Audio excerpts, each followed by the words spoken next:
The first gunshot sent a flock of startled sparrows bursting from the cottonwoods as Willow Evans pressed herself against the weathered planks of Tucker's general store, heart hammering wildly against her ribs. Another bullet splintered the wood inches from her face, showering her with debris. The main street of Copper Creek, Arizona Territory, 1879, had transformed from a quiet afternoon to a chaotic battleground in mere moments. "Get down, miss." A weathered hand grabbed her wrist, yanking her behind an overturned wagon as more shots rang out. Willow found herself face to face with a stranger, his piercing blue eyes standing out against sun-bronzed skin. The cowboy's face was partially obscured by the shadow of his wide-brimmed hat, but she could make out the hard lines of his jaw, softened momentarily by concern. "Are you hurt?" he asked, his voice low and rough like a well-traveled road. "No, her words caught as another volley of bullets sent dust kicking up around them. "What's happening? Bank robbery gone bad." He peered over their shelter, then ducked back down. "I'm Griffin Chase." "Willow Evans," she managed, attempting to brush the dirt from her once pristine blue dress, a pointless gesture in their current predicament. "You picked a fine day to visit Copper Creek, Miss Evans."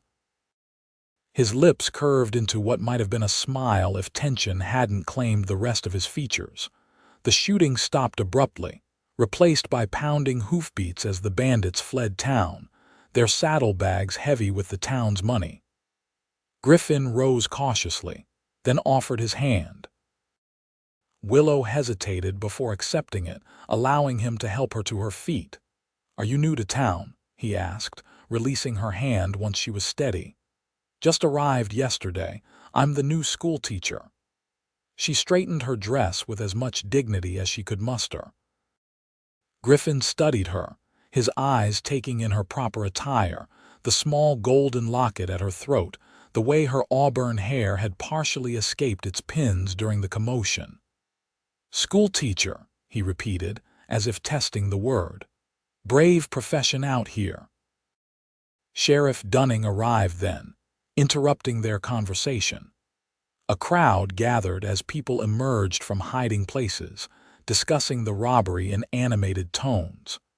Willow found herself swept into introductions, the tension of the shooting fading as townsfolk welcomed her warmly. When she turned to thank Griffin, he had vanished. The schoolhouse stood at the edge of town, a humble but tidy building with peeling white paint and a small bell tower. Willow arrived early her first morning, arranging books and supplies with meticulous care, trying to ignore the butterflies in her stomach. At 22, this was her first teaching position, and everything from the journey west to the gunfight she'd witnessed confirmed she'd left her comfortable Boston life far behind. Children began arriving, some shy, others boldly curious about their new teacher. By the time Willow rang the bell, 17 students of varying ages had filled the simple wooden desks. "Good morning," she began, smoothing her skirts nervously. "I'm Miss Evans, your new teacher." A small boy in the front row raised his hand immediately. "Yes." "Is it true you was in the shootout yesterday, Miss Evans?" The question broke the tension, and soon the children were peppering her with questions about the robbery. Willow redirected their enthusiasm toward the day's lessons, but couldn't help wondering what had become of the mysterious cowboy who'd pulled her to safety. She didn't have to wonder long. That afternoon, as students rushed out into the yard at dismissal, a familiar figure leaned against the hitching post, hat tipped low against the sun. Griffin Chase straightened as she appeared in the doorway. "Mr. Chase," she acknowledged with a nod, trying to maintain a professional demeanor despite the curious stares of lingering students. "What brings you to the schoolhouse?" "Sheriff asked me to escort you home," he explained, stepping forward. "Those robbers are still out there." "Town's a bit nervous." Up close, in the clear light of day, Willow could fully appreciate Griffin's rugged features. His face told stories of sun and wind, hardship and determination. A thin scar traced his jawline, and his hands, when he removed his hat in greeting, were calloused from work. "That's very kind, but unnecessary," she replied. "The boarding house is just down the street." A shadow of amusement crossed his face. "Mrs. Holbrook's place, that's a fair walk for a city woman." Willow bristled at the assessment.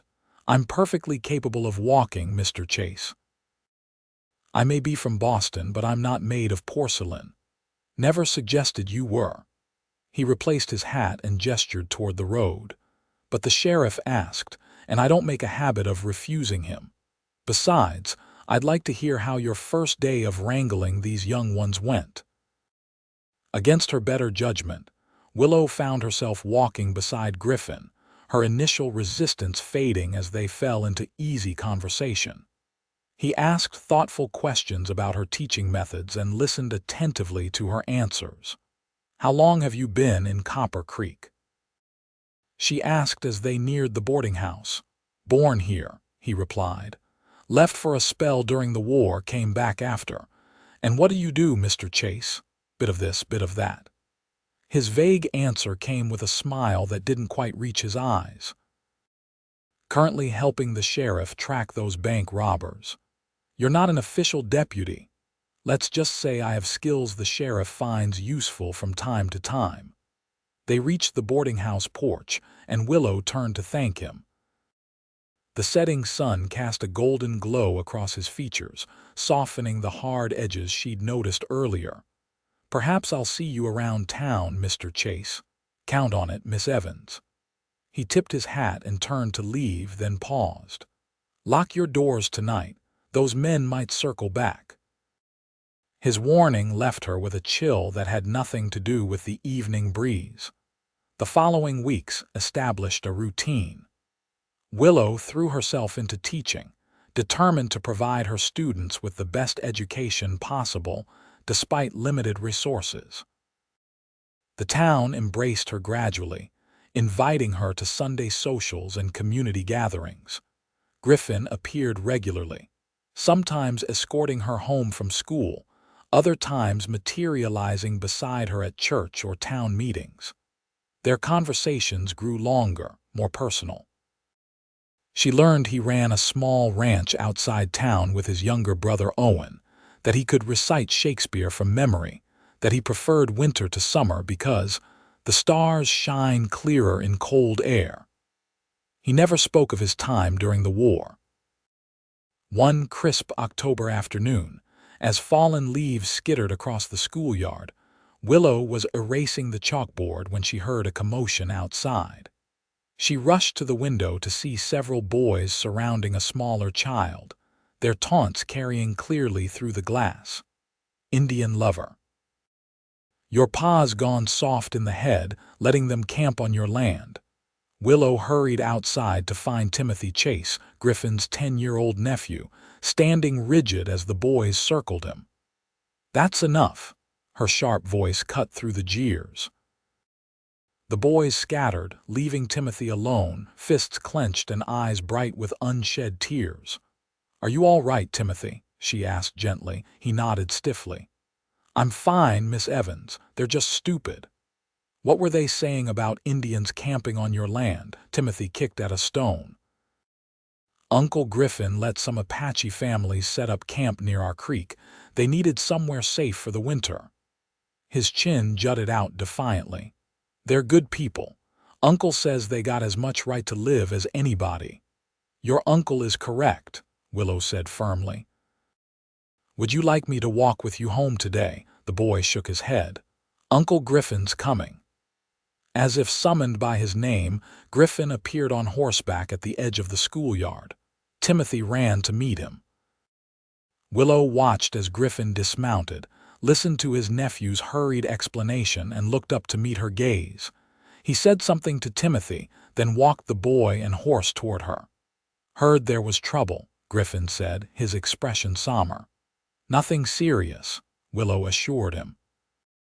Just children being unkind. Griffin's jaw tightened. About the Apache families. Yes, she hesitated, then continued. It's admirable what you're doing for them. It's basic human decency, he corrected. They were driven off their winter grounds by soldiers who didn't bother checking if they were peaceful or not. Willow nodded, thinking of the newspaper articles she'd read back east, the conflicting narratives about the Western territories. Would it be possible for me to meet them? I've brought some books that might interest the children. Surprise flickered across Griffin's face, followed by a warmth that transformed his features. I think they'd appreciate that. He glanced at Timothy, then back to her. Sunday after church, I could bring you out to the ranch. I'd like that. Sunday arrived bright and clear. After church service, where Willow noticed several pointed stares and whispered comments as Griffin offered her his arm, they set out for the Chase ranch in his wagon. Timothy rode alongside them on his pony, occasionally galloping ahead then circling back. The boy's wild as a jackrabbit, Griffin commented fondly. His mother, my sister-in-law, passed last winter. Consumption. Owen does his best, but the boy misses a woman's influence. He's a good student, Willow said. Bright, curious. He stands up for what he believes in. Like his uncle that way, Griffin replied with a half-smile. Gets him in about as much trouble, too. The Chase ranch spread across a gentle valley bordered by rugged hills and a sparkling creek. The main house was modest but well-maintained, with a wide porch and sturdy outbuildings. Beyond the corrals and barn, Willow could see several traditional Apache wickiups near the creek bed. Owen Chase greeted them at the gate, a younger version of Griffin with the same blue eyes but fewer lines of hardship etched into his face. He welcomed Willow warmly, then headed to the Apache camp to announce their visit. They're cautious around strangers, Griffin explained as they followed at a respectful distance. Can't blame them, considering how most white folks treat them. The Apache families received Willow with reserved politeness that warmed when she presented the books and expressed interest in their culture.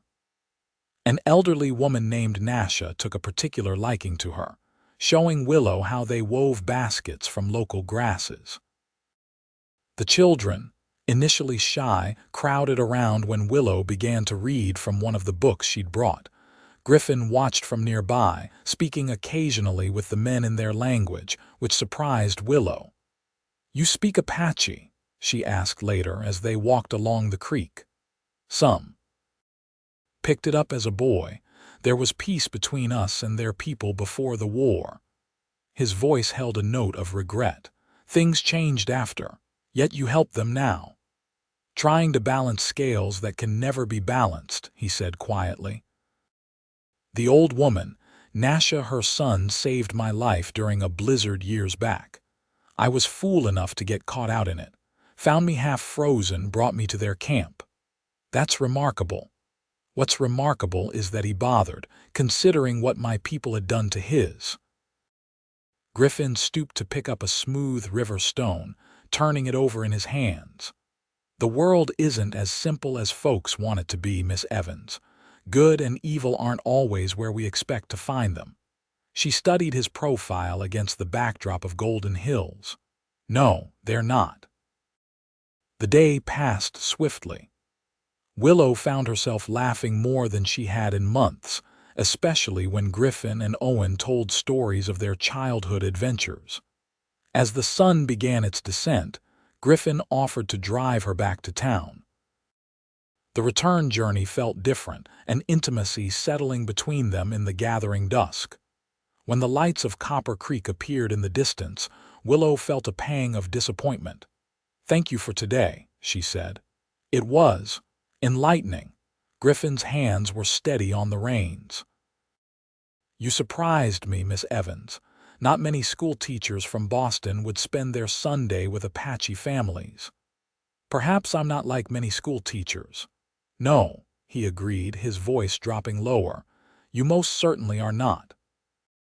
When they reached the boarding house, Griffin helped her down from the wagon, his hands lingering at her waist a moment longer than necessary. The touch sent warmth spreading through her despite the evening chill. "Good night, Mr. Chase." "Willow," he said, using her first name for the first time. "Would you consider joining me for dinner on Saturday?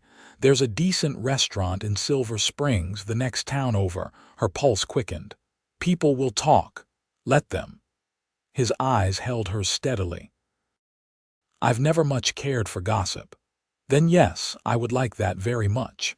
His smile, rare and genuine, stayed with her long after he'd driven away.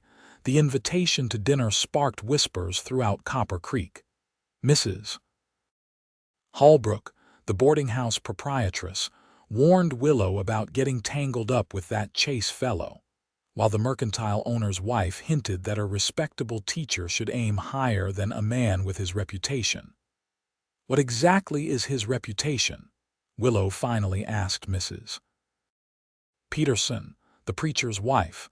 After enduring another veiled comment, the older woman hesitated. "It's not my place to say, dear, but Griffin Chase has a complicated history. He fought for the Union, you know, while many here sympathized with the South. And then there's his association with those Indians." She lowered her voice. "Some say he rode with a rough crowd after the war before settling back here." Willow considered this information carefully. "He seems honorable to me." "Oh, he is," Mrs. Peterson agreed quickly. "Thomas Reverend Peterson thinks highly of him. Says Griffin's one of the most principled men he knows.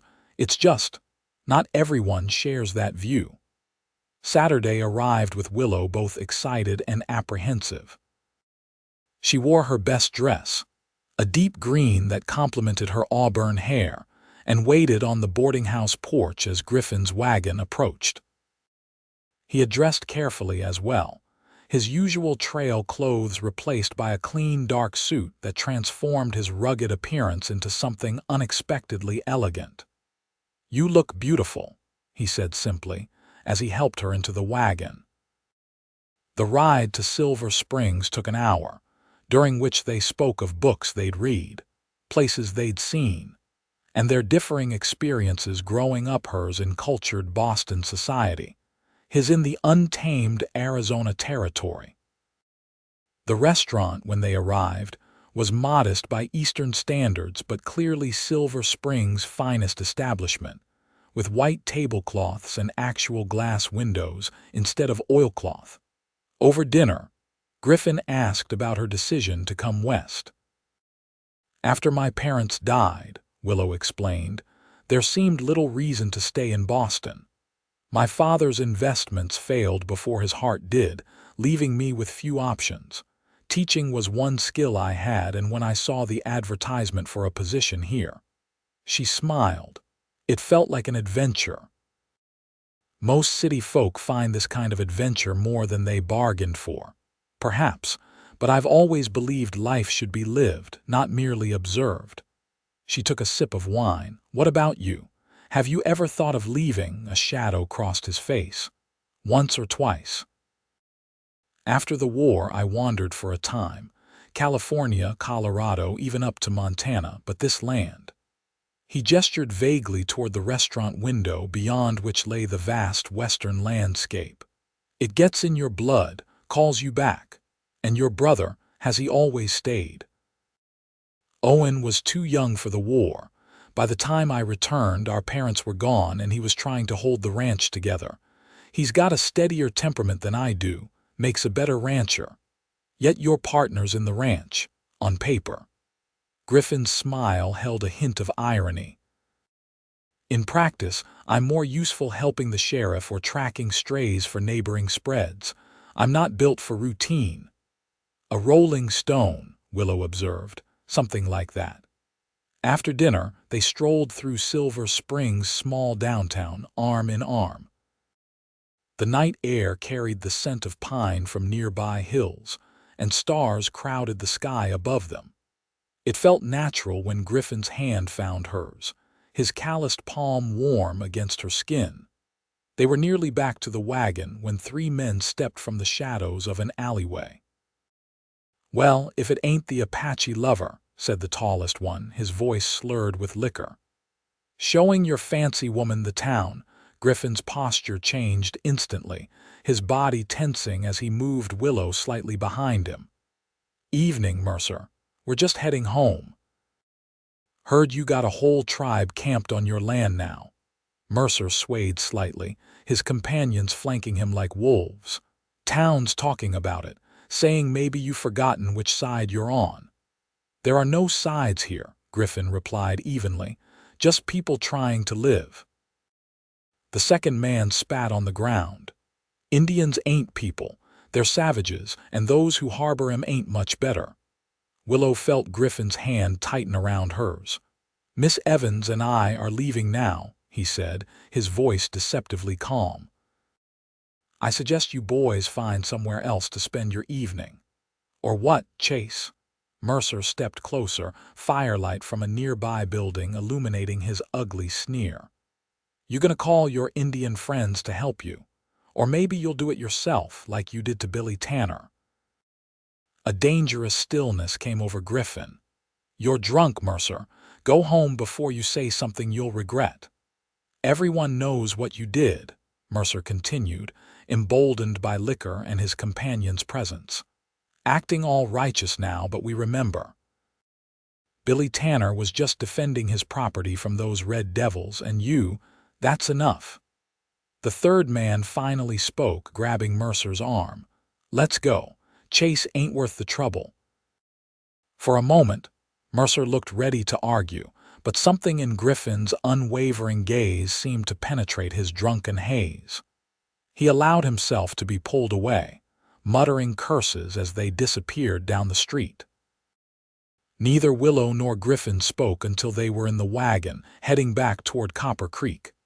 "I'm sorry about that," Griffin finally said, his voice tight. "Who is Billy Tanner?" Willow asked quietly. Griffin stared straight ahead, his hands white-knuckled on the reins. "A man who shot an unarmed Apache boy for crossing his property. The boy was 12 years old, looking for a stray horse. And what happened to him? To Tanner, he was found dead 2 days later." Griffin's voice was flat. "Shot with his own gun, did you? Kill him?" Griffin finally looked at her, his expression unreadable in the moonlight. "No, but I didn't mourn him either, and in a town like this, that's enough to cast suspicion." They rode in silence for several minutes before Willow spoke again.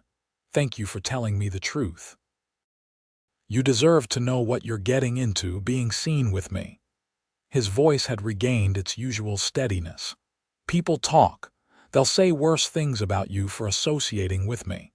"Let them talk," she replied, echoing his words from days before. "I've never much cared for gossip." A ghost of a smile touched his lips. "You're a remarkable woman, Willow Evans." "So I've been told," she answered, and was rewarded with a genuine laugh that broke the tension between them. When they reached the boarding house, Griffin walked her to the door. In the silver moonlight, his face appeared younger, unburdened by the weight he usually carried. "Despite the interruption, I had a wonderful evening," Willow said softly. "As did I." He hesitated, then stepped closer. "May I call on you again? I would be disappointed if you didn't." His hand rose to gently touch her cheek, and Willow felt her breath catch. Slowly, giving her every opportunity to withdraw, Griffin lowered his head until his lips met hers in a kiss that began tentatively but deepened as she responded. His arms encircled her waist, drawing her closer, and Willow allowed herself to be enveloped in his warmth, the scent of leather and pine that seemed uniquely his. When they finally parted, both were breathing unevenly. "Good night, Willow," he whispered. "Good night, Griffin." She watched him walk back to his wagon, a tall silhouette against the night sky, and knew with sudden clarity that her life had irrevocably changed. The weeks that followed were the happiest Willow could remember. Griffin courted her openly, taking her on rides through the countryside, joining her for Sunday dinners at the boarding house, bringing wildflowers to the schoolhouse. They read books together on her small porch, debated philosophy and politics, and shared stories of their pasts. Not everyone approved. Some parents withdrew their children from her classroom, citing concerns about her associations. Others defended her fiercely, including, surprisingly, Mayor Harrison, who declared at a town meeting that Miss Evans has improved our school beyond measure, and her personal affairs are her own business. Griffin faced his own challenges. Several ranchers refused to hire him for tracking work, and there was an incident where someone painted "Indian Lover" on his wagon while it was parked outside the general store. He took it all with a stoicism that impressed Willow, though she sometimes caught glimpses of anger burning beneath his controlled exterior. "It doesn't bother you?" she asked one evening as they sat by the creek on his property, watching the sunset paint the hills with gold and crimson. "What part? The insults? The lost work? Or the fact that I'm dragging your reputation down with mine?" He tossed a pebble into the water, watching ripples expand outward. "Any of it. All of it." Griffin was quiet for a long moment. "There was a time when it would have driven me to do something foolish. After the war, I had a temper that flared hot as a branding iron, nearly got myself killed more than once. What changed? I did." He turned to face her. "Met a Navajo healer while I was wandering. Old man who'd seen more suffering than most could imagine. He told me something I've never forgotten. Anger is a fire that warms only itself while burning down everything around it." Griffin's hand found hers, fingers intertwining. "I decided I didn't want to burn down everything anymore." Willow squeezed his hand. "You're a good man, Griffin Chase. I've tried to be." His blue eyes held hers. "Since meeting you, I've tried harder." November brought colder weather and news that the bank robbers who had escaped in September had been captured near the Mexican border. The town celebrated, and Griffin, who had helped track them, received grudging acknowledgement even from some who typically avoided him. As Thanksgiving approached, Willow received an unexpected visitor at the schoolhouse. Owen Chase, Griffin's brother. "Miss Evans," he greeted her, hat in hand, after the students had been dismissed. "Hope I'm not intruding." "Not at all. Is everything all right, Griffin?" "Griffin's fine," Owen assured her quickly. "Actually, that's why I'm here. I wanted to talk to you about him if you don't mind." They sat at one of the student desks, Owen looking comically large in the small chair. "My brother doesn't open up easy," he began. "Never has, even before the war, but these past months since meeting you." Owen smiled. "I haven't seen him this happy in years." "I care for him very deeply," Willow admitted. "I can see that, and he feels the same." Owen leaned forward. "Thing is, Griffin's got this notion that he's not good enough for you, that eventually you'll realize you could do better than a rough cowboy with a questionable past. That's absurd." "I agree, but you know how stubborn he can be." Owen hesitated. "There's something else. The ranch is doing well this year, better than it has in a long time. Griffin's been talking about making changes to the house, adding rooms. He won't say why, but—" He gave Willow a meaningful look. Her heart quickened. "You think he's considering marriage?" Owen nodded. "I do, but he's convinced himself you'll say no, that they'll laugh at him for even asking." Willow remembered the comments she'd overheard, the sidelong glances when she and Griffin were together. She thought of Boston society, how her former friends would react to her marrying a frontier rancher with Apache friends. "They might laugh," she acknowledged softly, "but that doesn't matter to me." Owen stood, replacing his hat. "Thanksgiving dinner at our place." "Griffin's invited you already, I expect, but I wanted to make sure you knew how welcome you'd be." He paused at the door. "The house does need a woman's touch. Been too long with just us menfolk." The invitation warmed her through the following days, as did the knowledge that Griffin might be considering a more permanent arrangement.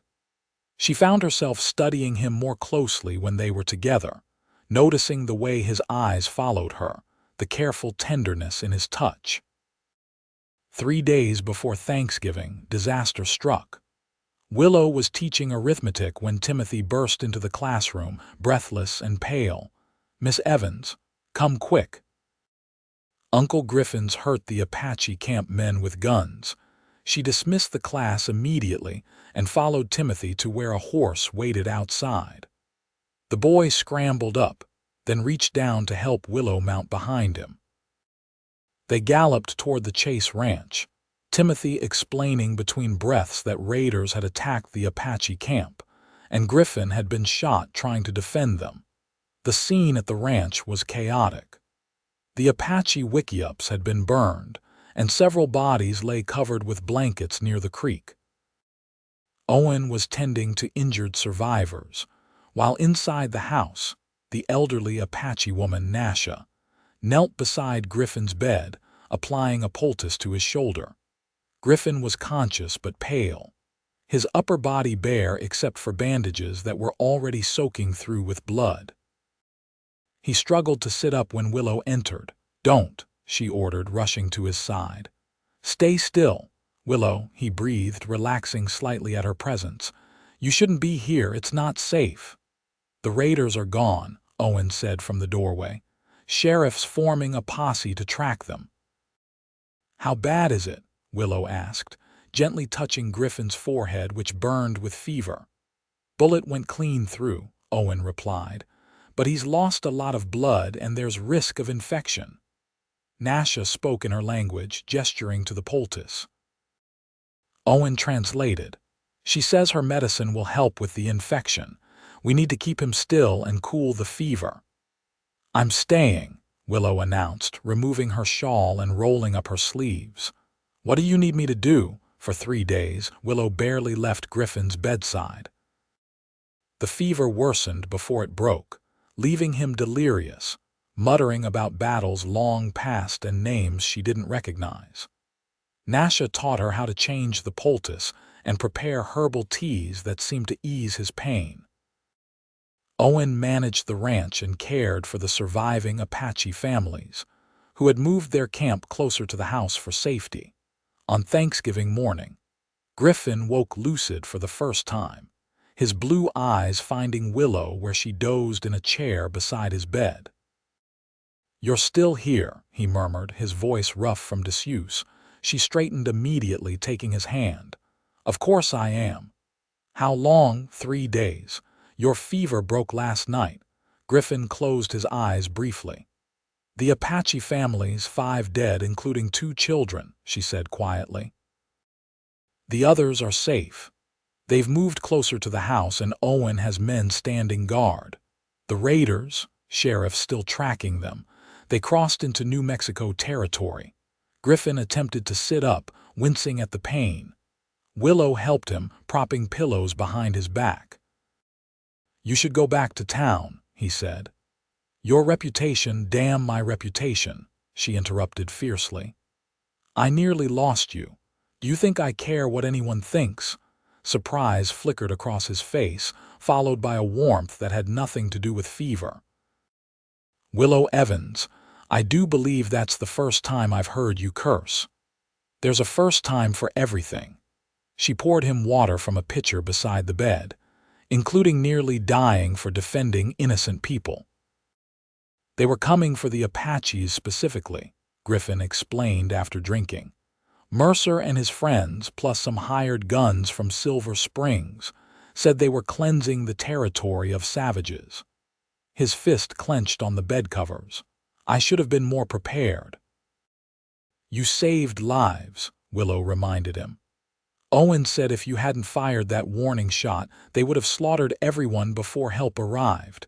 Griffin looked past her to the window, where weak winter sunlight filtered through frosty panes. "It's Thanksgiving," he realized aloud. "Yes. We were supposed to have dinner.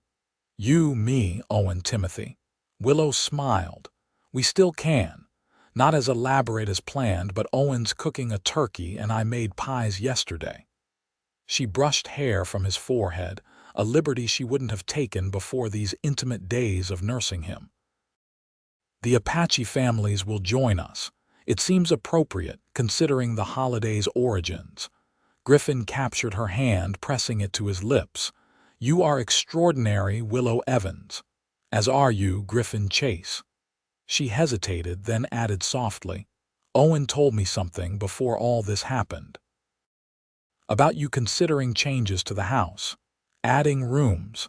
Color that had nothing to do with fever rose in Griffin's face. "Owen talks too much." "Does he?" She held his gaze steadily. "Was he wrong?" Griffin sighed, then reached for her with his good arm, drawing her closer until she perched on the edge of the bed.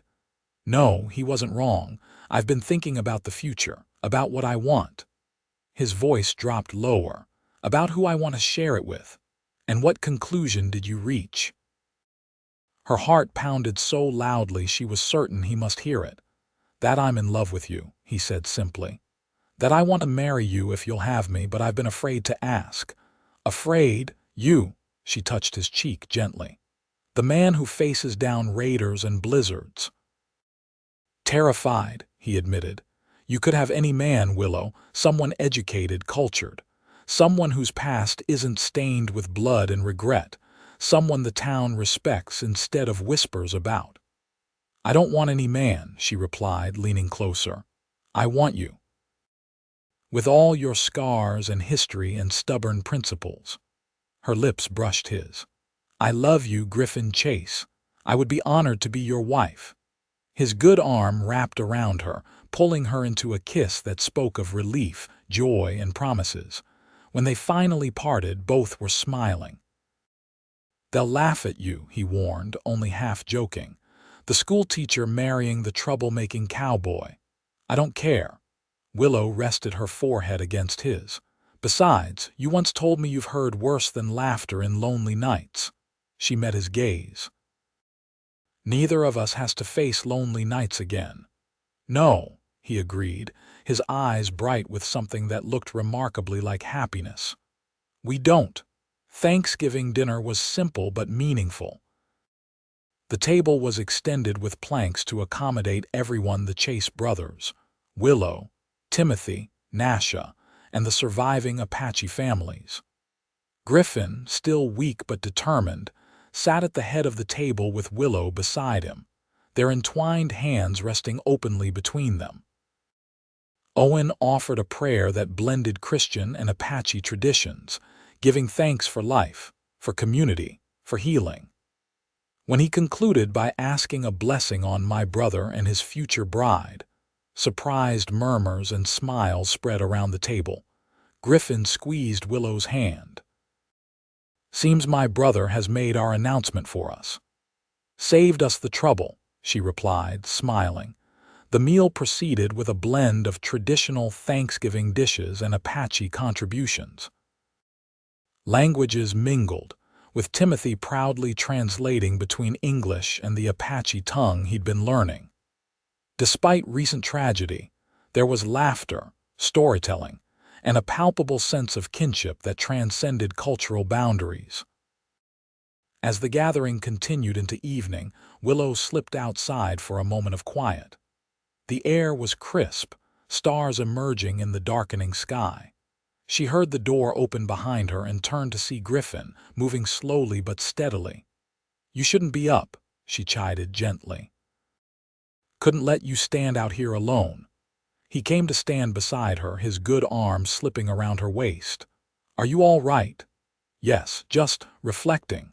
She leaned against him carefully, mindful of his injury. "When I came west, I never imagined finding all this, not just you but this." She gestured toward the house where lamplight glowed warmly through windows. "This community, these connections.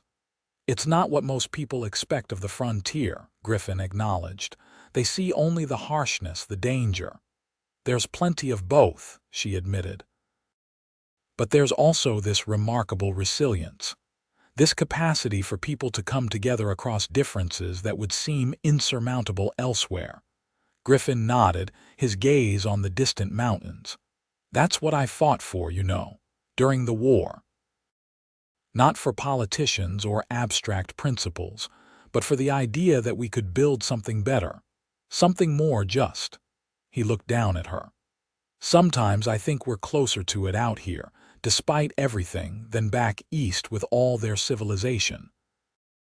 Perhaps civilization isn't buildings and opera houses, Willow mused. Perhaps it's how we treat one another when it matters most. They stood in comfortable silence, watching stars appear one by one.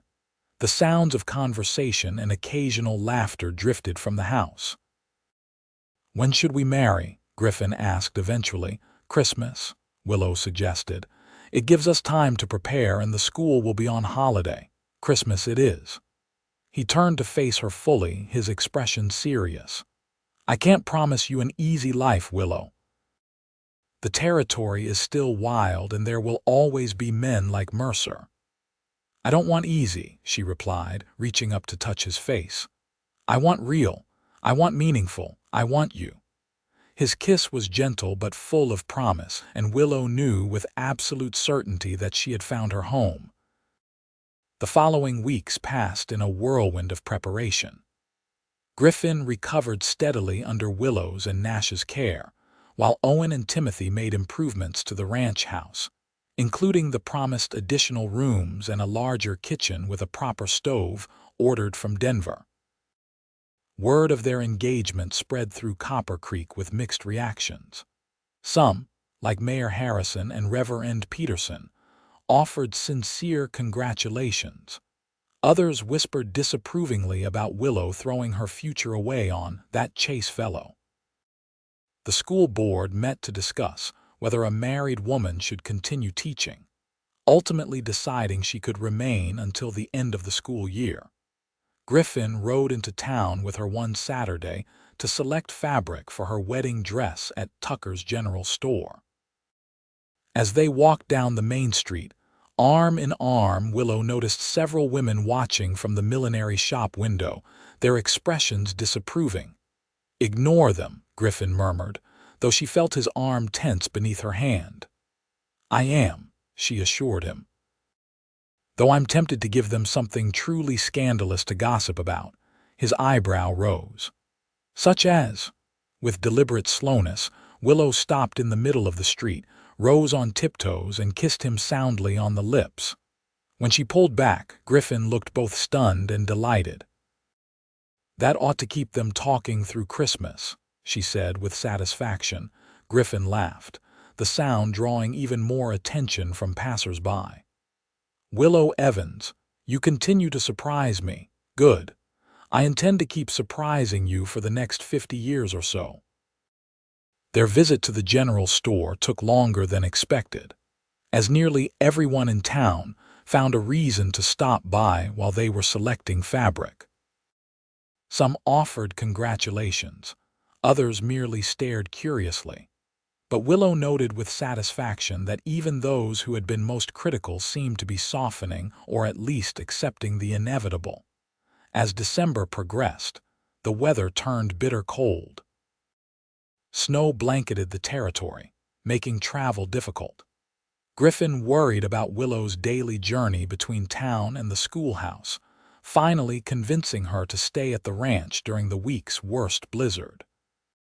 She slept in the newly completed guest room, with Owen, Timothy, and Nasha serving as chaperones to preserve propriety, though Owen winked at her over breakfast, commenting that such concerns seem mighty trivial when you're already halfway to being family. 2 weeks before Christmas, as Willow sat grading papers in her classroom after dismissal, Sheriff Dunning appeared at her door. "Miss Evans," he greeted her, removing his hat. "Got a moment?" "Of course, Sheriff." She set aside her work. "Is something wrong?" Dunning settled his bulk into one of the student chairs. "Not wrong exactly. Just thought you should know we caught those raiders. The ones who attacked the Apache camp on the Chase Ranch." Willow straightened. "All of them, all 6, Mercer included." The sheriff's weathered face was grim. "They'll stand trial in Prescott after New Year's. Judge Fletcher's circuit won't bring him here until then." "That's good news. Griffin will be relieved." Dunning studied her thoughtfully. "Chase is a good man, Miss Evans. Not everyone in town sees it, but I do. Known him since he was knee-high to a grasshopper." He hesitated. "War changed him like it did a lot of men, made him harder in some ways, gentler in others, but his core that never changed." "I know," Willow said simply. The sheriff nodded, satisfied. "Good, because there's something else." He leaned forward. "Those raiders, they weren't just after the Apaches. Letters we found on Mercer mentioned Chase specifically. They meant to kill him too." A cold shock ran through Willow. "Why?" "Old grudges. Things that happened after the war and—" Dunning hesitated again. "There's talk that some wealthy ranchers north of here paid Mercer. They don't like Chase's stance on Indian rights, fear he'll influence territorial policy." "You think they'll try again?" "No." The sheriff's certainty was reassuring. "Not with Mercer and his boys facing the gallows. But I wanted you to understand what you're marrying into. Chase has enemies, made by standing up for what's right when it wasn't popular." Willow met the sheriff's gaze steadily. "I'm proud to stand beside him." A smile creased Dunning's weathered face. "Figured you'd say that. Just wanted to be sure." He rose, settling his hat back on his head. "You're good for him, Miss Evans. Best thing that's happened to Chase in a long while." After the sheriff left, Willow sat motionless, processing what she'd learned. The knowledge that Griffin had been specifically targeted shook her deeply, but it also reinforced her certainty about their future together. His principles, the very qualities that made him enemies, were what she loved most about him. That evening, when Griffin came to escort her home, she shared the sheriff's news. "I suspected as much," Griffin admitted as they walked through the snowy street. "Mercer's had a vendetta against me since I testified against his brother for killing that Apache boy years ago. The brother got sent to Yuma prison, died there." "You never told me that," Griffin shrugged. "Ancient history, or so I thought. The sheriff said some wealthy ranchers might have paid Mercer. Wouldn't surprise me. There's money in pushing the remaining tribes off their lands." Griffin's expression hardened. "The same men who talk about savages somehow never mention the fortune to be made in timber and mineral rights once those savages are gone." Willow took his arm, drawing him to a stop beneath a street lamp. Snow fell gently around them, catching in his hair and on his broad shoulders. "Promise me something," she said quietly. "Anything. Don't stop fighting for what you believe in." She held his gaze intently. "Even if it's unpopular, even if it's dangerous." "I didn't fall in love with a man who bends with the prevailing wind." Griffin's expression softened as he drew her closer. "I promise, though I'll be more careful now that I have someone waiting for me to come home. See that you are." She reached up to brush snow from his beard. "I have plans for our future that require you to be very much alive." His laugh echoed in the quiet street. "Do these plans involve children? Because Owen started building furniture for the nursery already." "Presumptuous," she teased, though the thought warmed her. "But yes, children are definitely part of the plan, eventually." Griffin kissed her then, his arms enfolding her completely, snow swirling around them like stars falling to earth. When they parted, both were breathless. 12 more days," he murmured against her hair. 12, she agreed. "Then forever." Christmas Eve arrived clear and cold, the landscape transformed into a winter wonderland that glittered in the sunlight. Willow spent the morning with Mrs. Peterson and several other women from town, decorating the small church with evergreen boughs and red ribbons. Despite initial reservations about her choice of husband, the women had gradually accepted Willow, and now they chatted amiably about the wedding planned for the following day. "You'll be the most beautiful Christmas bride," Mrs. Peterson declared, adjusting a candle in its holder. "That dress you've made is absolutely lovely." "Thank you." Willow smiled, thinking of the deep blue gown hanging ready in her room at the boarding house. She had chosen the color deliberately to match Griffin's eyes. I can hardly believe it's finally happening. Marriage changes everything, the older woman advised. But when it's right, when you found the person God intended for you, it's the greatest blessing imaginable. That evening, the entire town gathered for the Christmas Eve service. Willow sat between Griffin and Timothy in a pew near the front, with Owen beside his son.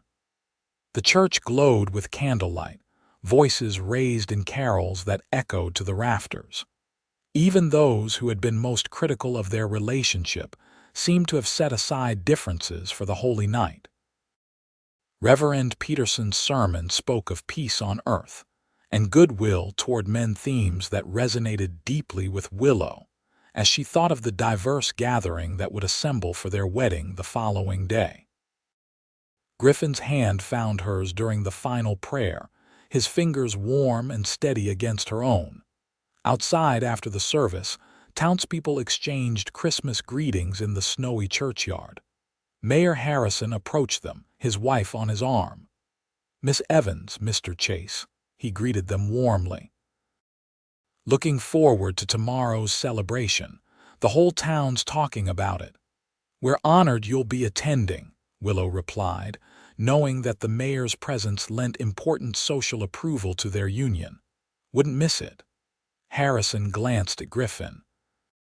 "I've been meaning to tell you, Chase, the territorial governor's establishing a commission on Indian affairs come spring. He's looking for men who understand both sides. I took the liberty of recommending you." Griffin's surprise was evident. "Me? Can't think of anyone better qualified." The mayor's expression grew serious. "Times are changing. The old ways of dealing with the native tribes aren't working. We need new approaches, men with vision and first-hand experience." "I'm honored," Griffin said carefully, "though not everyone would agree with your assessment." "That's precisely why you're the right man." Harrison nodded decisively. "Think about it. We can discuss details after the holidays." He tipped his hat to Willow. "Merry Christmas to you both. See you tomorrow." As the Harrisons moved away, Griffin stood motionless, processing the unexpected development.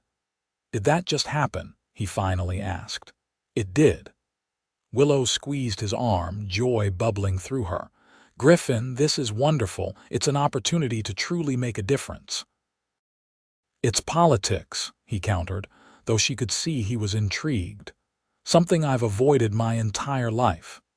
"It's a chance to shape policy that affects people you care about," she corrected. "The Apache families, others like them. Isn't that worth navigating political waters?" Griffin looked down at her, a slow smile spreading across his face. "How did I get so fortunate to find a woman who not only accepts my principles but pushes me to act on them?" "Divine intervention," she suggested lightly. "Or perhaps just extraordinarily good luck." Later, after Griffin had seen her safely to the boarding house, Willow stood at her window watching snowflakes dance in the moonlight. Tomorrow she would become Mrs. Griffin Chase. The thought filled her with a happiness so complete it brought tears to her eyes. She was placing her wedding clothes carefully for morning when a soft knock came at her door. Opening it, she found Mrs. Holbrook, the boarding house proprietress, holding a small package wrapped in silver paper. "This came for you earlier," the older woman explained. "A messenger brought it from Silver Springs." Puzzled, Willow thanked her and returned to her room. The package bore no card or identification. Unwrapping it carefully, she gasped as a delicate silver locket emerged, engraved with intertwined roses. A small note tucked inside simply read, "For new beginnings. With all my love, G." Christmas morning dawned bright and clear, the world hushed beneath its blanket of snow. Willow woke early, heart racing with anticipation. She dressed carefully in her blue gown, arranging her hair in an elaborate style Mrs. Peterson had helped her practice. Around her neck, she fastened Griffin's locket, the silver cool against her skin. Mrs. Holbrook helped with the final touches, tears in her eyes as she adjusted Willow's collar. "You make a beautiful bride, Miss Evans, or soon to be Mrs. Chase." The older woman smiled. "I admit I had my doubts about him, but anyone can see how much that man adores you." "Thank you," Willow said, genuinely touched, "for everything, for making me feel welcome here from the beginning." A knock at the front door announced Griffin's brother. Owen had volunteered to escort Willow to the church, as she had no family of her own to give her away. "Ready?" he asked when she descended the stairs. "Griffin's already at the church, pacing like a caged mountain lion." Willow laughed. "Nervous? Terrified," Owen confirmed with a grin. "Says he's certain you'll come to your senses at the last minute and leave him at the altar." "Not a chance." She accepted Owen's offered arm. "Let's not keep him waiting any longer." The church was filled to capacity when they arrived, the townspeople of Copper Creek mingling with ranchers from outlying areas, and, to Willow's delight, the Apache families from Griffin's ranch. Nasha sat in the front row beside Timothy, her weathered face serene as she nodded a greeting. Music swelled Mrs. Peterson at the organ, and all heads turned as Willow began her walk down the aisle. But she saw only Griffin, standing tall beside Reverend Peterson, his blue eyes widening as he watched her approach. He wore a new black suit, his usually unruly hair neatly combed, his beard trimmed. He had never looked more handsome. When she reached him, Griffin took her hands in his touch steadying her racing heart. "You are breathtaking," he whispered. "Dearly beloved," Reverend Peterson began, "we are gathered here on this Christmas day to witness the union of Griffin James Chase and Willow Marie Evans in holy matrimony." The ceremony passed in a blur of emotion. They exchanged simple gold bands and vows they had written themselves, promises of love, support, respect, and partnership. When the Reverend pronounced them husband and wife, Griffin's kiss was tender but thorough, drawing chuckles and a few playful whistles from the congregation. The celebration afterward filled the town hall, decorated for both Christmas and their wedding with evergreens, red ribbons, and white flowers. Tables groaned with food contributed by nearly everyone in attendance, traditional Christmas dishes, alongside Apache specialties and Mrs. Holbrook's famous apple pies. Sheriff Dunning raised the first toast. "To Griffin and Willow Chase, may your union bring you joy, and may it remind us all that what binds us together is far stronger than what divides us." The festivities continued into evening with music, dancing, and laughter. Griffin proved to be an excellent dancer, guiding Willow through waltzes with unexpected grace. Even those who had been critical of their relationship seemed caught up in the holiday spirit, offering congratulations and well wishes. As the celebration began winding down, Griffin led Willow outside for a moment of quiet. Snow had begun falling again, soft flakes drifting lazily in the still air. "Happy?" he asked, drawing her close against the cold, incandescently. She smiled up at him. "And you? Any regrets about marrying the schoolteacher from Boston?" "Only that I didn't find you sooner." His expression grew serious.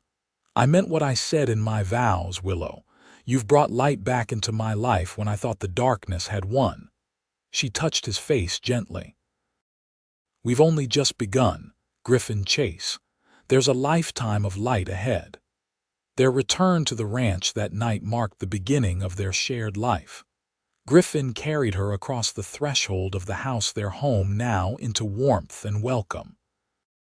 Owen and Timothy had moved temporarily to the bunkhouse to give them privacy, a wedding gift that made Willow blush when Griffin explained it. In the quiet of their bedroom, with moonlight streaming through lace curtains Willow had made herself, they came together as husband and wife, discovering each other with tenderness, passion, and occasionally, laughter. Griffin's touches were reverent yet confident, guiding her through unfamiliar territory with patient care, until they reached the summit together, breathless and transformed. Afterward, as they lay entwined beneath quilts Nasha had given them as a wedding present, Griffin traced patterns on Willow's bare shoulder. "I've been thinking about what Mayor Harrison said," he murmured, "about the commission." And she tilted her head to see his face in the moonlight. "I think I should accept. If I can help shape policies that protect people like Nasha and her family, I have an obligation to try." His fingers continued their gentle exploration. "What do you think?" "I think," she said, kissing his chest over his heart, "that the territory would be fortunate to have you advocating for justice." Griffin's arms tightened around her. "It will mean travel to Prescott sometimes, maybe even to Washington eventually." "Then we'll travel together," Willow replied simply. "I've always wanted to see more of the country." He chuckled, the sound vibrating against her cheek. "Just like that. You'd leave your school. The school year ends in May. I could train a replacement." She propped herself up on one elbow to look at him properly. "Griffin, I didn't marry you to stay behind when you go places. We're partners now, in everything." The kiss he gave her then held promises no words could express. Spring came to Arizona territory in a riot of wildflowers and verdant growth, transforming the winter landscape into a garden. Willow planted roses around the ranch house and started a vegetable garden with Nash's guidance, while continuing to teach at the schoolhouse in town. Griffin divided his time between ranch work, trips to Prescott for commission meetings, and expanding their herd. The commission appointment had brought both accolades and criticism, but Griffin handled both with the steady calm that Willow had come to admire so deeply. Their first significant challenge came in April, when news arrived that the territorial government planned to relocate all Apache families to a reservation near Fort Apache, including those living on the Chase Ranch. "They can't just force them off private property," Willow protested as she and Griffin discussed the development over dinner.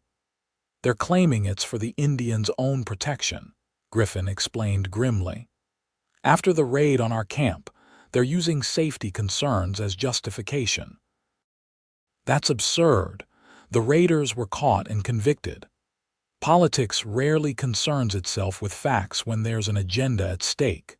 Griffin pushed his plate away, appetite gone. "I've requested a meeting with Governor Fremont next week. I'm hoping to convince him that forcing peaceful families who have established good relationships with white settlers onto reservations will only create more problems, not fewer." "Do you think he'll listen? Honestly?" "No." Griffin ran a hand through his hair in frustration. "But I have to try. These people trusted us, Willow. I won't betray that trust without a fight." The following week found them in Prescott, staying in a small hotel near the territorial offices. Willow insisted on accompanying Griffin to the meeting, despite his concerns about the reception she might receive in political circles. Governor Fremont received them in his office, a spacious room lined with maps of the territory. He greeted Griffin cordially enough, though his eyebrows rose when Willow was introduced as Mrs. Chase. "I wasn't aware this was a social call," he commented, gesturing them to chairs. "My wife is as invested in this issue as I am, Governor," Griffin replied evenly. "She teaches many of the Apache children on our property." Fremont's expression suggested he found this peculiar but was too polite to say so directly. Instead, he addressed the matter at hand. "Chase, I understand your concerns, but the decision has been made. All Apache families within the territory will be relocated to the reservation by summer's end. It's a matter of security and proper oversight." "These families pose no security threat," Griffin argued. They've lived peacefully alongside white settlers for years. Forcing them onto reservations will only breed resentment and destroy trust that took generations to build. The governor leaned forward. The raid on your property last fall suggests otherwise. That raid was perpetrated by white men, Willow interjected, unable to remain silent. Men who targeted the Apache families specifically because of their race, punishing the victims rather than addressing the prejudice that motivated the attack seems fundamentally unjust. Fremont studied her with newfound interest. You speak passionately, Mrs. Chase. I speak from experience, Governor. These are not abstract policies you're implementing. They affect real people, children I teach, elders who share their wisdom, families building lives despite tremendous obstacles. For nearly an hour, they presented their case. Griffin offered pragmatic arguments about the economic benefits of integration and the practical problems of reservation life. Willow spoke of education, cultural preservation, and the moral implications of forced relocation. Throughout, Fremont listened with more patience than they had expected, occasionally asking pointed questions. Finally, he sat back in his chair. I cannot reverse the general policy, he said slowly. The pressure from Washington and certain territorial interests is too great. However, he tapped his fingers thoughtfully on his desk. I might be able to establish a pilot program. A limited number of Apache families would be permitted to remain on private land where the landowner assumes responsibility for their welfare and behavior. Hope flickered in Willow's chest. Our ranch could serve as the first test case, precisely. Fremont nodded. It would require documentation, regular reports, and your personal guarantee, Chase. Any incident, any trouble, and the experiment ends immediately. Griffin exchanged a glance with Willow, who nodded slightly. We accept those terms, Griffin said firmly. I'll have the necessary paperwork drawn up. Fremont rose, signaling the meeting's end. I must say, Chase, when Harrison recommended you for the commission, I had my doubts. Your reputation preceded you. As a troublemaker, Griffin asked dryly. As a man of unwavering principle, the governor corrected. Such men can be difficult in politics, where compromise is essential. His gaze shifted to Willow. But perhaps you've found someone who helps you navigate those waters more skillfully. Willow slipped her hand into Griffin's.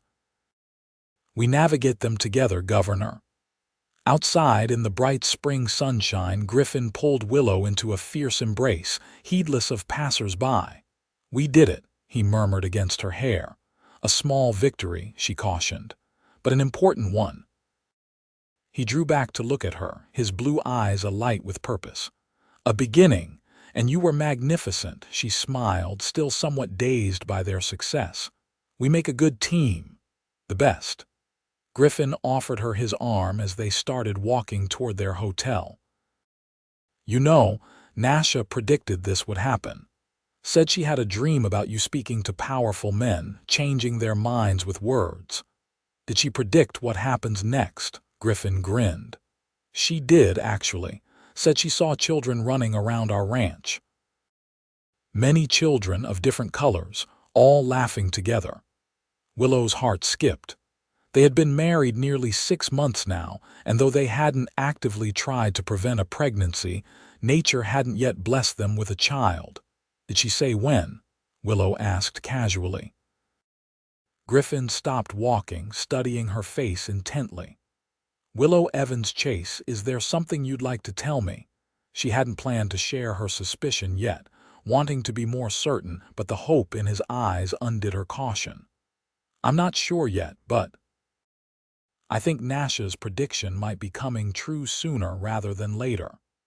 The joy that transformed Griffin's face was everything she could have hoped for. Right there on the streets of Prescott, he lifted her in a gentle spin, then set her carefully on her feet as if she were made of glass. Really, he whispered, a baby, maybe, probably. She laughed at his expression. "I haven't seen Dr. Peterson yet, but I'm almost 2 months late and I've been feeling different." Griffin placed a reverent hand on her still flat abdomen. "A child," he murmured, awe in his voice. "Our child." They continued to their hotel, making plans and sharing dreams. That night, their lovemaking was tender, almost worshipful as they celebrated the new life they believed had begun. Dr. Peterson confirmed Willow's pregnancy the following week, estimating the baby would arrive in late November. The news spread quickly through Copper Creek, bringing congratulations from friends and neighbors. Even those who had initially opposed their marriage seemed genuinely pleased, especially when they learned Willow would finish the school year before taking time away to prepare for motherhood. The summer passed in a blur of activity. Griffin and Owen expanded the ranch's operations, while Willow divided her time between teaching, preparing for the baby, and documenting the success of their pilot program with the Apache families. Governor Fremont visited once, clearly impressed by the harmonious community they'd established. By fall, 2 more ranches in the territory had received permission to host Apache families under similar arrangements. In September, as Willow's pregnancy became more visible, she reluctantly stepped away from teaching, though she continued tutoring the Apache children at the ranch. Her replacement, a young woman from California named Miss Winters, proved capable and open-minded, willingly accepting Willow's advice about working with students from diverse backgrounds. October brought the first anniversary of the raid on their ranch, a somber day marked by a ceremony honoring those who had died. Nasha led prayers in her language, while Reverend Peterson offered words of comfort in English. Griffin stood tall beside Willow, his hand steady on her back, as they remembered the lives lost and celebrated the community that had emerged stronger from tragedy. As Willow's due date approached, Griffin grew increasingly protective, rarely leaving her side. Owen teased him mercilessly about hovering like a mother hen, but Willow found his concern touching. "You know," she told him one evening as they sat by the fire, her head resting on his shoulder, "a year ago, I was still trying to convince myself I wasn't falling in love with the mysterious cowboy who'd rescued me during a bank robbery." Griffin's hand traced lazy circles on her rounded belly, where their child shifted and kicked. "And I was trying to convince myself that the beautiful schoolteacher from Boston would eventually come to her senses and choose someone more suitable." "More suitable," Willow scoffed gently. "As if anyone could be more perfectly suited to me than you.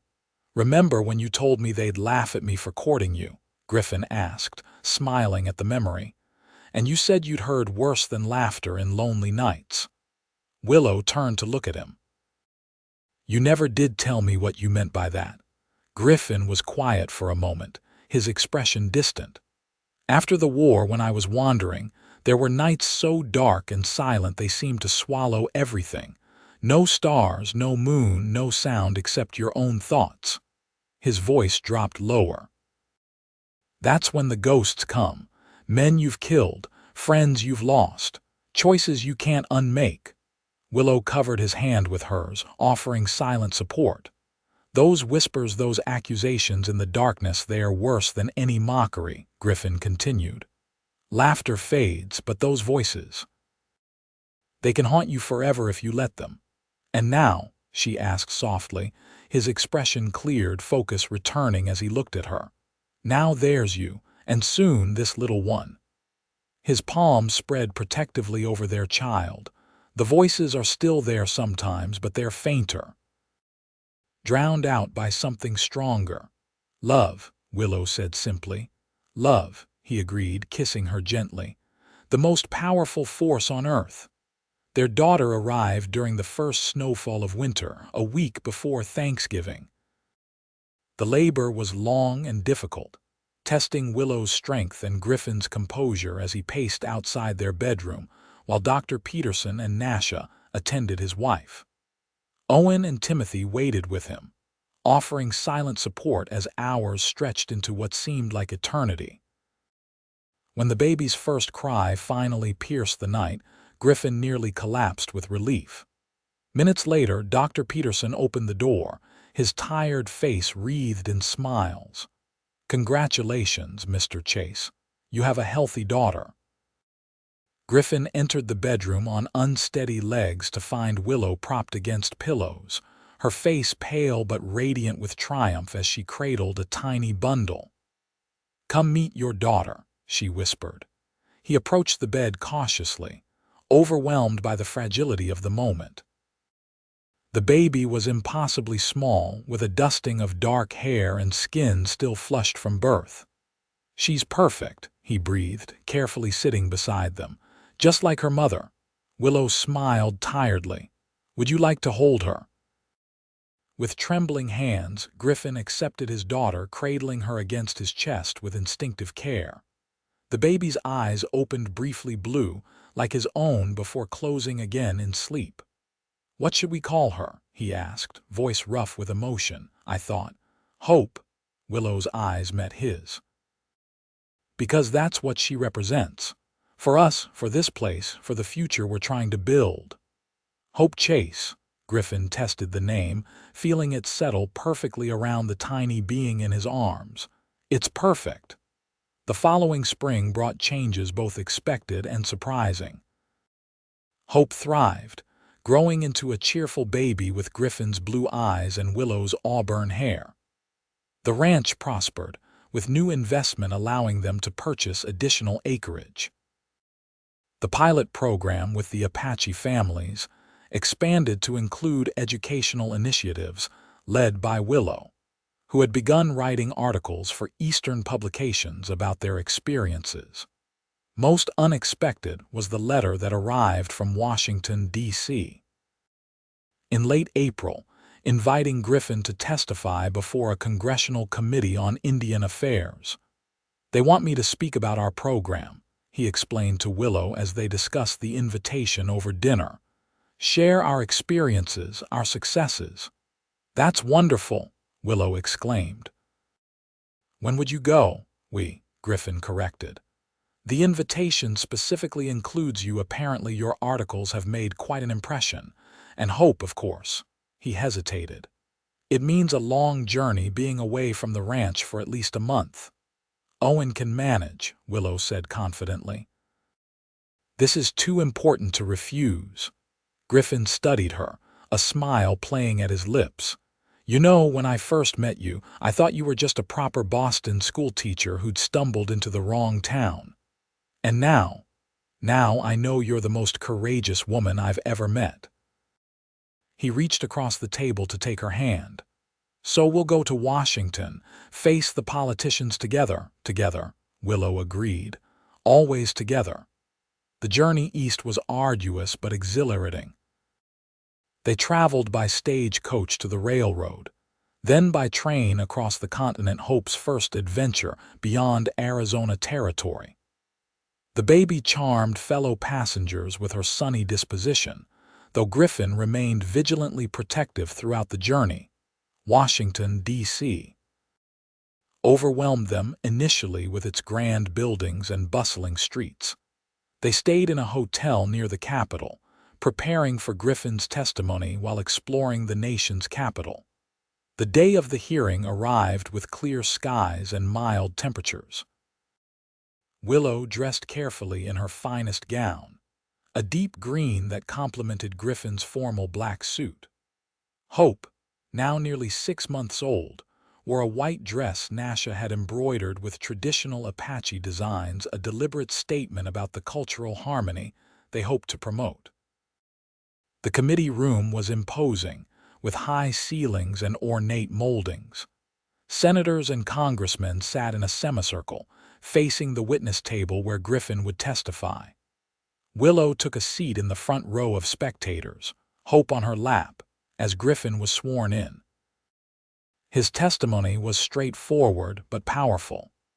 He spoke of practical matters, the economic benefits of community integration, the reduced security concerns, the educational opportunities. But he also addressed the moral dimensions, his voice resonating with conviction, as he described the human cost of policies created by men who had never set foot in the territories they governed. When questioned sometimes aggressively about his motives and methods, Griffin remained steady, responding with facts rather than emotion. Willow watched with pride as the committee members gradually shifted from skepticism to genuine interest. The chairman called a brief recess after 2 hours of testimony. As Griffin stepped away from the witness table, Willow approached with Hope, who immediately reached for her father. "You're doing wonderfully," Willow whispered as Griffin took their daughter. "They're listening." "Some of them," he agreed cautiously. "Not all."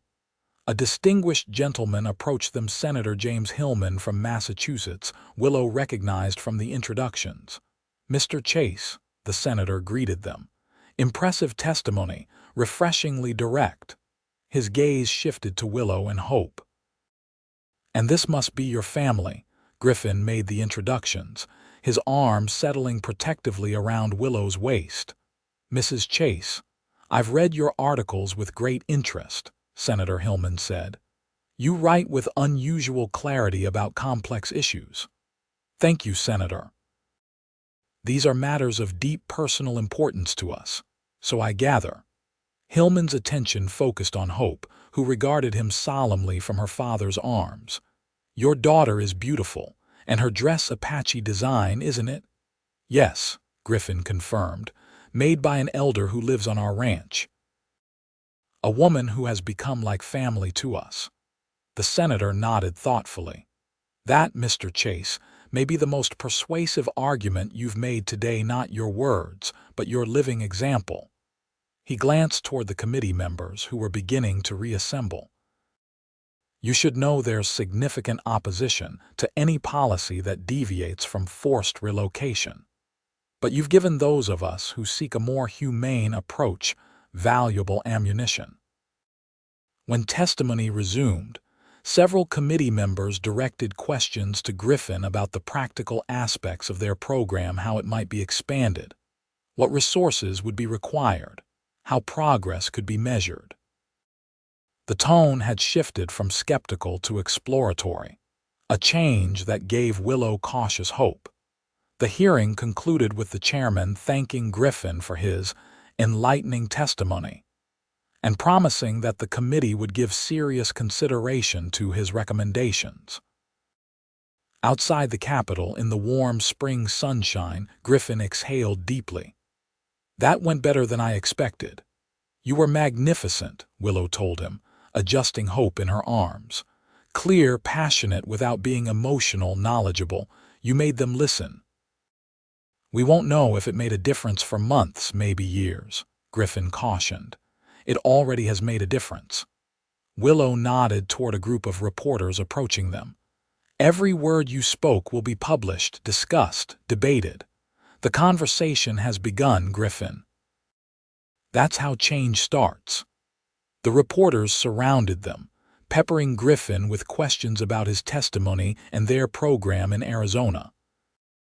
To Willow's surprise, several directed questions to her as well, about her experiences teaching Apache children and living in a community that bridged cultural divides. As they answered, Willow noticed Griffin's expression change from cautious to quietly confident. This was new territory for him, speaking publicly, advocating policy, engaging with the press, but he navigated it with the same steady determination he brought to everything. That evening, as they prepared for bed in their hotel room, Hope already asleep in a borrowed cradle, Willow wrapped her arms around Griffin from behind, resting her cheek against his back. "Proud of you," she murmured. He turned in her embrace to face her. "I couldn't have done any of this without you." "That's not true," Willow corrected gently. "You were fighting for justice long before I arrived in Copper Creek. I just joined your crusade, Griffin smiled, tucking a strand of hair behind her ear. You did more than join it. You gave it purpose, direction. He kissed her softly. You gave me hope when I was losing faith. And now we have hope, she said, glancing toward their sleeping daughter, both the feeling and the small person. The first of many, I hope. Griffin's question held both certainty and question.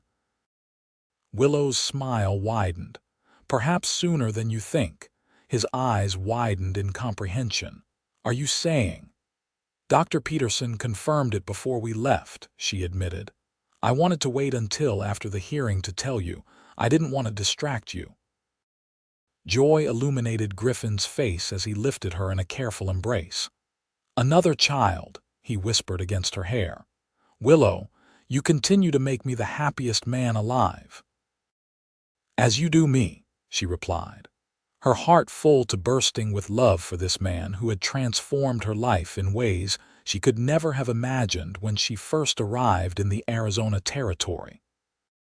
Later, as they lay together in the quiet darkness, Griffin's hand resting protectively over her still flat abdomen, Willow reflected on the journey that had brought them to this moment, from a chance meeting during a bank robbery to testifying before Congress, from cautious attraction to deep and abiding love, from uncertain beginnings to a future rich with purpose and possibility.